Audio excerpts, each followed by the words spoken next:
وَلْتَكُنْ مِنْكُمْ أُمَّةٌ يَدْعُونَ إِلَى الْخَيْرِ وَيَأْمُرُونَ بِالْمَعْرُوفِ وَيَنْهَوْنَ عَنِ الْمُنْكَرِ وَأُولَئِكَ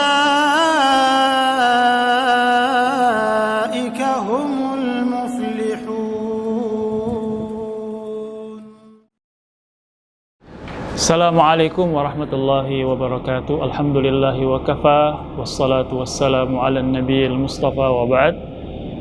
Saudaraku sekalian yang dicintai Allah subhanahu wa ta'ala, tema kita kali ini adalah syarat diterimanya doa. Dalam kehidupan kita biasa berdoa, bermunajat kepada Allah subhanahu wa ta'ala, namun kadang-kadang muncul pertanyaan dalam diri kita, saya sudah lama berdoa, meminta kepada Allah subhanahu wa ta'ala, tapi belum ada tanda-tanda doa saya diijabah oleh Allah subhanahu wa ta'ala.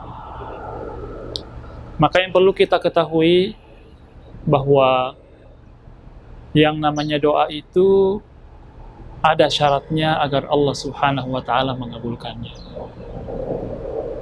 Yang pertama, doa itu dikabulkan ketika seorang hamba itu berada dalam ikhtiar yang maksimal. Kalau kita berdoa lantas tidak dibarengi dengan kerja keras serta usaha yang maksimal, maka jangan pernah mengharap doa kita diterima. Itulah yang dicontohkan oleh Rasulullah Sallallahu Alaihi Wasallam dan para sahabat dalam peristiwa Badar. Nabi Sallallahu Alaihi Wasallam dengan begitu luar biasa mempersiapkan dirinya menghadapi musuh yang sangat banyak jumlahnya. Waktu itu kaum muslimin jumlahnya sekitar 300 orang dan pasukan kaum musyrikin lebih dari 1000. Tapi Nabi SAW mempersiapkan dirinya dengan semaksimal mungkin, dan disitulah Rasulullah dan para sahabat berdoa. Dan akhirnya Allah memenangkan kaum muslimin waktu itu. Kuncinya adalah bahwa Nabi dan para sahabat berdoa, pada saat itu juga mereka berikhtiar secara maksimal. Maka jangan berharap doa kita akan diterima oleh Allah Subhanahu wa ta'ala kalau ikhtiar kita itu masih minim. Kalau ikhtiar kita itu tidak maksimal.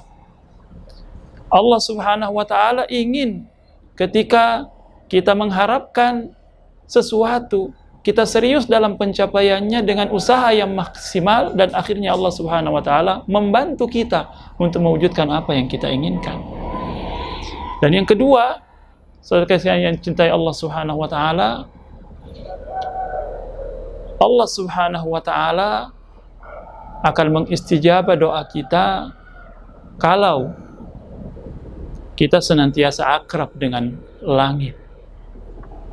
Kalau kita akrab dengan Allah Subhanahu wa ta'ala melalui ibadah-ibadah kita, melalui ketaatan-ketaatan yang kita lakukan, melalui ikhtiar menjauhi segala dosa dan kemaksiatan, maka insya Allah ketika kita menyapa langit, langit itu langsung mendengar doa kita. Kalau saya menganalogikannya, saudara sekalian yang dicintai Allah Subhanahu wa ta'ala, kita ketika menghubungi seseorang itu tentu butuh sarana, ya. Kalau HP umpamanya kita pakai berkomunikasi, maka HP itu kalau dia pulsanya habis, biar kita berteriak, ya, dan seterusnya, itu tidak akan sampai. Sama juga dengan ketika kita berdoa, berharap kepada Allah Subhanahu wa ta'ala, pada saat itu kita banyak dosa, banyak maksiat, dan kita selalu lalai. Bagaimana caranya Allah akan mengistijabah doa dan permintaan kita? Maka itulah yang Allah Subhanahu wa ta'ala sebutkan dalam surah Al-Baqarah.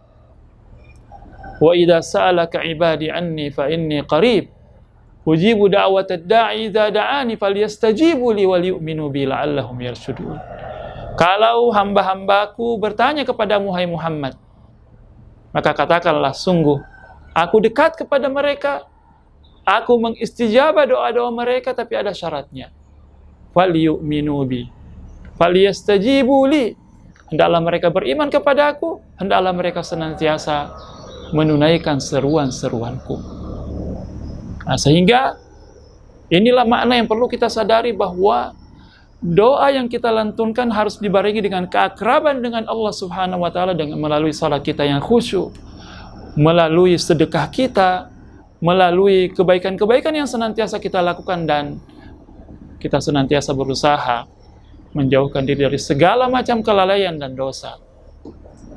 Kabel kita putus dengan langit itu lantaran dosa-dosa dan kelalaian kita yang banyak, sehingga perlu untuk kita senantiasa mengantisipasinya. Dan yang terakhir, saudara sekalian yang dicintai Allah Subhanahu wa taala, doa kita kalau mau istijabah oleh Allah Subhanahu wa taala, maka perlu untuk kita senantiasa menjaga kehalalan makanan dan minuman yang kita konsumsi.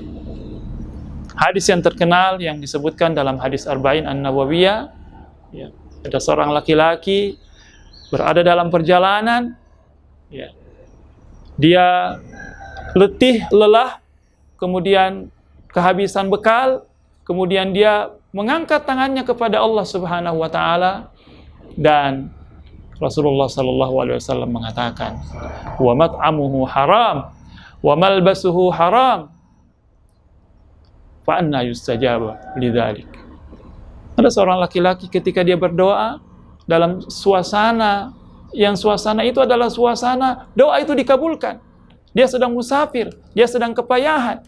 Dia mengangkat tangannya kepada Allah Subhanahu wa taala, tapi Rasulullah mengatakan, orang ini makanannya banyak makanan yang haram. Dia mengkonsumsi makanan yang haram, minuman yang haram, pakaiannya juga berasal dari hal yang haram. Maka bagaimana caranya Allah akan mengistijabah doanya?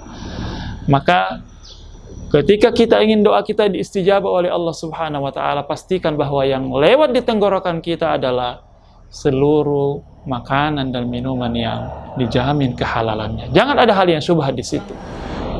Dicatat dalam sejarah, Abu Bakar, seorang sahabat Rasulullah sallallahu alaihi wasallam, pernah satu waktu meminum susu, dan susu itu berasal dari hal yang syubhat atau hal yang haram yang dia tidak ketahui. Begitu dia bertanya tentang asal susu itu kepada pembantunya yang menghantarkannya susu itu, dia langsung mengorek tenggorokannya agar susu itu dimuntahkan. Ini contoh yang luar biasa dari seorang Abu Bakar As-Siddiq radhiyallahu an. Begitu hal yang kurang jelas hukumnya, kedudukannya, kehalalannya, maka dia memuntahkannya. Itu pesan dari Nabi Shallallahu Alaihi Wasallam ketika seorang sahabat Sa'ad bertanya, "Ya Rasulullah, ud'ullah li an akuna mustajabad da'wah." Ya Rasulullah, doakan aku agar aku menjadi hamba yang mustajab doanya. Maka pendek jawaban Rasulullah Sallallahu Alaihi Wasallam waktu itu, "Atib mat'amak, tujab da'watak." Perbaiki makananmu wahai Sa'ad, maka insya Allah Allah akan mengistijabah doamu. Maka perlu senantiasa kita berhati-hati untuk makanan, minuman yang kita pakai. Jangan ada hal yang di situ mengandung hal yang haram atau bahkan hal yang syubhat. Karena itu sangat mempengaruhi jiwa kita, mempengaruhi raga kita untuk ketaatan, dan pada gilirannya menghalangi doa kita diterima oleh Allah Subhanahu wa taala.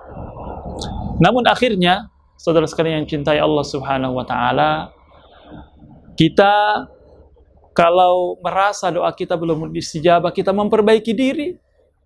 Kemudian pesan para ulama adalah bahwa kita tetap berdoa kepada Allah Subhanahu wa taala, tidak berhenti berdoa karena tidak ada doa yang sia-sia.